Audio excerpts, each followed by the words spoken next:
오늘도 주님께서 우리에게 새 하루를 허락해 주셨습니다. 9월 11일 아침 묵상을 시작하도록 하겠습니다.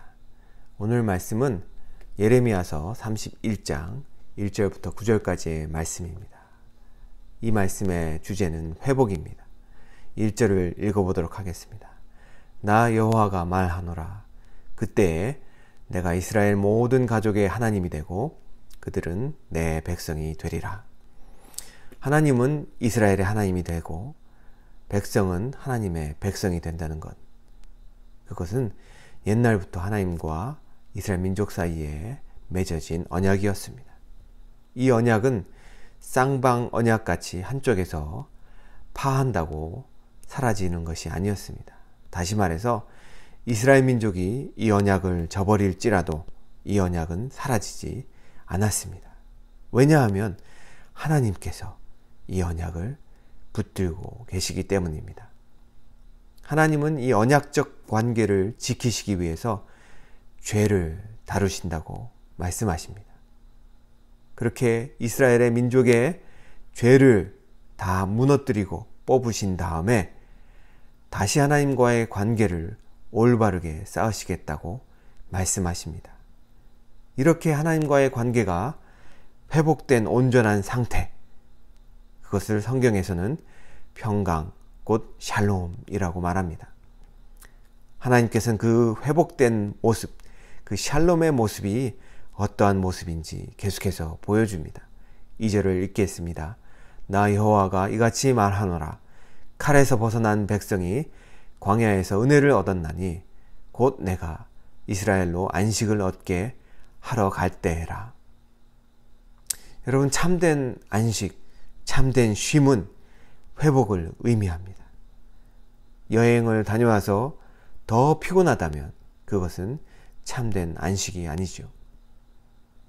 여러분, 우리가 왜 바쁜데 왜 주일마다 예배를 드릴까요?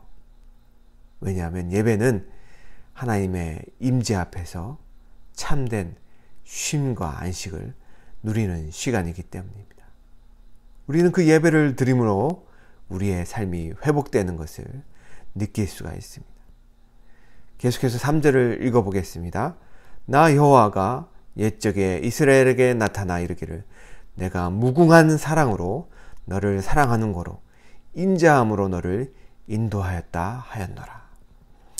자, 이스라엘이 쉼을 얻고 회복되며 샬롬을 누릴 수 있는 것은 이스라엘이 그럴만해서가 절대 아닙니다. 오히려 하나님의 영원하고 한결같은 그 끝없는 사랑 때문에 그들은 그러한 쉼과 회복을 얻게 되는 것입니다. 그러므로 우리는 우리의 믿음의 순례를 멈출 수도 없고 또 멈춰서도 안 됩니다. 왜냐하면 하나님이 우리를 계속해서 감당할 수 없는 사랑으로 사랑하시기 때문입니다. 4절과 6절, 이 세 절은 하나님의 영원하고 한결같은 사랑으로 회복되고 샬롬을 누리는 이스라엘의 모습을 보여줍니다. 4절을 읽겠습니다. 처녀 이스라엘아, 내가 다시 너를 세우리니 내가 세움을 입을 것이요 내가 다시 속으로 너를 장식하고 즐거운 무리처럼 춤추며 나올 것이며. 옛날에는 헛된 사랑을 추구하며 어리석게 단장하던 그 이스라엘이 이제는 다시 세움을 입을 것이라고 말합니다. 하나님께서 그들을 세워주실 거라고 말씀하고 있는 것입니다. 그래서 그들로 하나님을 찬송하며 즐거워하는 그런 무리가 되게 해주시겠다고 말씀하십니다. 제가 계속해서 말씀드리지만 하나님께서는 무너뜨리지 않고서는 세우시지 않습니다. 암이 제거되지 않고서는 건강이 온전하게 회복될 수 없듯이 이스라엘의 죄가 제거되지 않고서는 하나님은 이스라엘을 세우실 수 없으십니다. 하나님이 그래서 이스라엘에게 고난과 고통과 역경을 허락하셨죠. 그러나 중요한 것은 하나님은 그들을 다시 세우신다는 것입니다. 5절을 계속해서 읽어보겠습니다. 내가 다시 사마리아 산들에 포도원을 심되 심는 자가 심고 그 과실을 먹으리라. 황무지 같은 사마리아 산에 다시 포도원이 세워지고 이방인들에게 빼앗기기만 했던 수고의 열매를 그들이 먹을 날이 오게 된다는 것입니다. 6절을 계속해서 읽어보겠습니다. 에브라임 산 위에서 파수꾼이 외치는 날이 이를 것이라. 이르기를 너희는 일어나라. 우리가 시온에 올라가서 우리 하나님 여호와께로 나아가자 하리라. 전에는 쳐들어오는 침략자들의 출현을 알리던 파수꾼들이 이제는 시온 성전에서 예배하기 위해 순례를 재촉하는 일을 하게 될 것이라고 말합니다. 죄로 인해서 황폐해지고 침략자들에게 모든 걸 빼앗기던 이스라엘에게 드디어 회복이 찾아옵니다. 그들에게 평강이 찾아옵니다. 그들이 하나님께 나아가 예배 드림으로 그들은 회복을 얻게 된다는 것입니다. 7절을 계속해서 읽겠습니다. 나 여호와가 말하노라. 너희는 야곱을 위하여 기뻐 노래하며 만국의 머리된 자를 위하여 외쳐 전파하며 찬양하며 이르기를 여호와여 주의 백성 이스라엘의 남은 자를 구원하소서 하라. 자, 이스라엘의 남은 자, 곧 하나님과의 관계가 회복된 자들에게 하나님은 구원을 베푸신다고 말씀하십니다. 그리고 8절에는 계속해서 그들을 포로로부터 해방시키시고 돌아오게 하시겠다고 말합니다. 8절입니다. 보라 내가 그들을 북녘 땅에서 인도하며 땅 끝에서부터 모으리니 그들 중에는 소경과 젖뚝발이와 잉태한 여인과 해산하는 여인이 함께하여 큰 무리를 이루어 이곳으로 돌아오되. 여러분, 예전에는 큰 나라 바벨론이 이스라엘을 멸망시키려고 북쪽에서 내려왔다면 이제는 하나님의 남은 자가 큰 무리가 되어서 북쪽에서 내려온다고 말씀하십니다. 그 가운데는 맹인과 다리 저는 사람과 잉태한 여인과 해산하는 여인이 함께한다고 말합니다. 지금 열거된 이들은 한 사회 내에서 가장 연약한 이들을 대표합니다. 구약은 곧잘 그 사회의 가장 취약한 집단을 열거함으로써 하나님의 구원의 온전함과 광범위함을 표현하곤 합니다. 대표적으로 고아와 과부와 나그네를 돌보시는 그 하나님이 이제는 8절에 하나님을 섬기는 데서 제외되었던 소경과 젖뚝발이와 불결하게 여겨지던 해산한 여인들도 회복시키시겠다고 그렇게 말씀하십니다.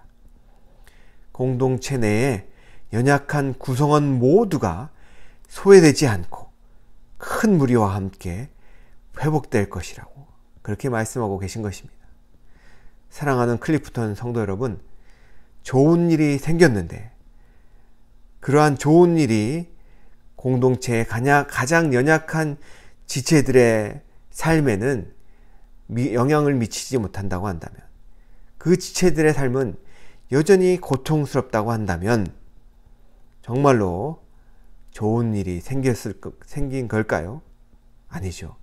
그들에게 이 좋은 일은 더 이상 좋은 일이 아니라는 것입니다. 하나님께서는 이스라엘의 가장 연약한 자조차도 회복시키심으로 그들이 당한 샬롬이, 그들이 맞이한 회복이 정말로 진짜임을, 찐 회복이요 찐 샬롬임을 말씀해 주고 계신 것이죠. 자, 9절에 보면 하나님께서는 그들을 인도하시며 넘어지지 않게 평탄한 길로 인도하셔서 이스라엘이 시냇가에 살게 하시겠다고 말씀하십니다. 왜죠? 하나님은 그들의 아버지가 되시고 그들은 하나님의 맏아들이 되기 때문이라고 설명하십니다. 자, 현재 나의 삶의 조건이 좋지 않다고 해서 여러분 주눅들지 마십시오. 왜냐하면 하나님은 여러분의 아버지시고 여러분은 하나님의 자녀이기 때문입니다. 어릴 적 부르던 찬양이 기억이 납니다. 나는 왕자다.